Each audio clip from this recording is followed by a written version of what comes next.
લોકમત ન્યૂઝમાં આપનું સ્વાગત છે। 26મી એપ્રિલે યોજાનાર સ્થાનિક સ્વરાજ્યની ચૂંટણીઓને લઈને આજે વિવિધ પાર્ટીના ઉમેદવારો દ્વારા પોતાના સમર્થકો, કાર્યકરો, આગેવાનો સાથે પોતાનું નામાંકન પત્ર ભર્યું હતું। વડોદરા જિલ્લા પંચાયત અને તાલુકા પંચાયતના ફોર્મ ભરવાની પ્રક્રિયા પણ આજે હાથ ધરાઈ હતી। ત્યારે ભારતીય જનતા પાર્ટી જિલ્લાના મહામંત્રીએ બીજેપીની જીતનો આશાવાદ વ્યક્ત કર્યો હતો।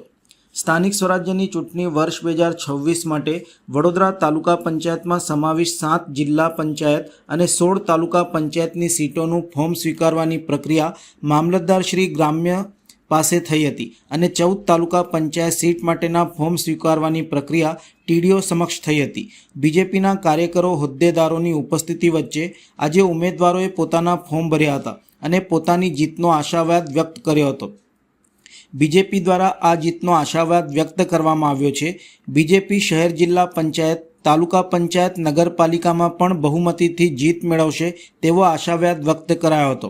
ટિકિટ ફાળવણી બાદ બીજેપીના કાર્યકરોની નારાજગી મુદ્દે પણ હાલ કાર્યકરોની ક્ષણિક નારાજગી દૂર થઈ છે અને તેઓ બીજેપીને જીતાડવાના કામે લાગ્યા છે, તેમ વડોદરા જિલ્લા મહામંત્રી બ્રિજેશ પટેલે જણાવ્યું હતું।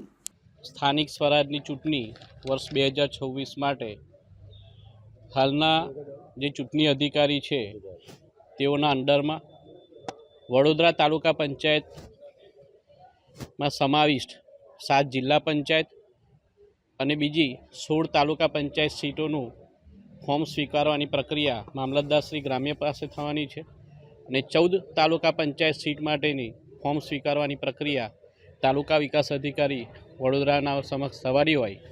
આજ રોજ ભારતીય જનતા પાર્ટીના સૌ સંનિષ્ઠ કાર્યકરો, તમામ હોદ્દેદારો તેમજ બીજા ભારતીય જનતા પાર્ટીને અનુસરનાર ઘણા એવા જનપ્રતિનિધિઓ, બીજી સ્થાનિક જનતા તમામ હોશે ખૂબ ઉત્સાહથી હાલની આ પ્રક્રિયામાં જોડાવાના છે અને હાલ વાતાવરણ પૂરેપૂરું ભગવામય છે અને આ તમામ વડોદરા તાલુકા પંચાયતમાં સમાવિષ્ટ 7 જિલ્લા પંચાયત અને 30 તાલુકા પંચાયતની સીટો ભાજપ જીતે છે, જંગી બહુમતીથી જીતે છે।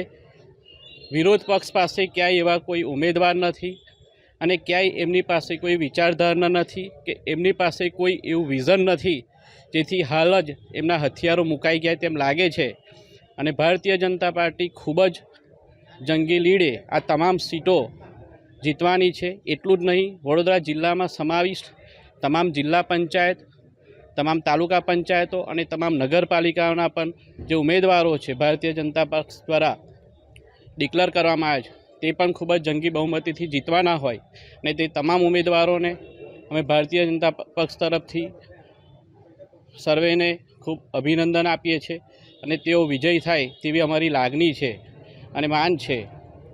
ભારતીય જનતા પાર્ટીમાં જે ઘણાને ટિકિટ નથી મળી એ લોકોને બી અસંતોષ દેખાઈ રહ્યો છે, શું ના, ભારતીય જનતા પાર્ટી એક પરિવાર છે અને પરિવાર એવો છે કે વિરોધ પક્ષ જેવો પરિવારવાદ નથી, આ એક પરિવાર વિચારધારાનો છે। એટલે ક્યાંય હા કાર્યકરોને બે ઘડી એવું થોડું મતભેદ હોઈ શકે પણ મન દુઃખ કોઈને નથી અને એ તમામ જે પણ કોઈને થોડું ઘણું મન દુઃખ હતું, થોડી ઘણી પણ એવી કંઈ લાગણી હતી, એ તમામ હાલ એમના મનમાંથી દરેક વસ્તુ નીકળી ગઈ છે।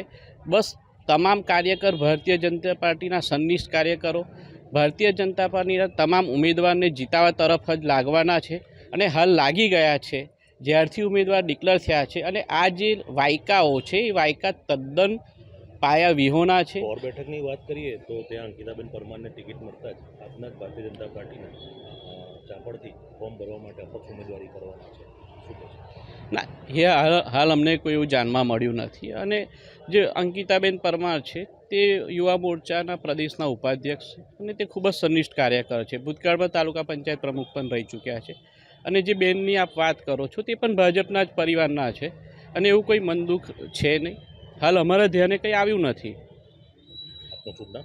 બ્રિજેશ પટેલ, વડોદરા જિલ્લા મહામંત્રી।